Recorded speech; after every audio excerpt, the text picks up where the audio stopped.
पढ़ रहे हैं। आगे किसके लिए बात करते हैं, यूनिफॉर्मली। अब एक बहुत इंपॉर्टेंट चीज बताऊंगा जो आपको कोई नहीं बताता होगा, ध्यान से सुनिएगा। Field due to uniformly charge shell. Shell क्या होता है, खोखला, अंदर से खोखला होता है, वही ना जिसके अंदर कुछ भी नहीं होता, वही तो होता है, उसका फॉर्मूला होता है ये। अब क्वेश्चन क्या आता है, क्योंकि ये शेल खोखला है अंदर से, तो कोई भी पॉइंट इनसाइड में, कोई भी पॉइंट की अगर हम बात करते हैं ना, किसी भी पॉइंट की, उस पर इलेक्ट्रिक फील्ड 0 होती है, याद रखना। और सरफेस पे अगर इलेक्ट्रिक फील्ड होती है, तो अगर मुझे इसका इलेक्ट्रिक फील्ड और रेडियस का ग्राफ बनाना पड़े, तो इसका ग्राफ याद कर लेना, वो होता है रेडियस तक 0, ये इलेक्ट्रिक फील्ड है, ये आर है, और इसके बाद क्या होगा, अचानक से इधर आ जाएगा और फिर घटना स्टार्ट करेगा। क्यों, क्योंकि फॉर्मूला तो आर स्क्वायर के इनवर्सली प्रोपोर्शनल है।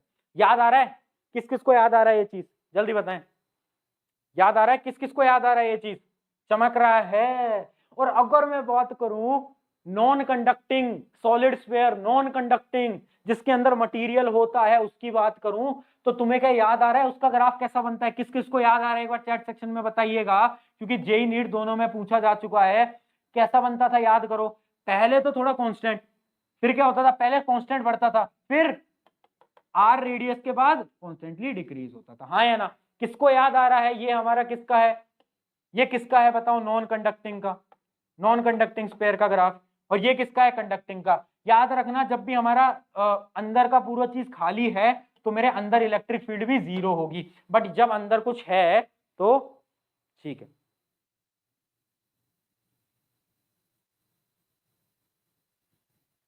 याद आ गया, चमका, आया आया आया आया, कुछ याद आया। डायरेक्ट क्वेश्चन आने की चांसेस है, इस पे ग्राफ पे डायरेक्ट क्वेश्चन आते हैं, आपको याद होना चाहिए कि इसमें आर तक डायरेक्टली प्रोपोर्शनल होता है आर के, फिर डिक्रीज करना स्टार्ट करता है, यहाँ पर 0 होता है। सिमिलर हमारा क्या होता है, पोटेंशियल होता है।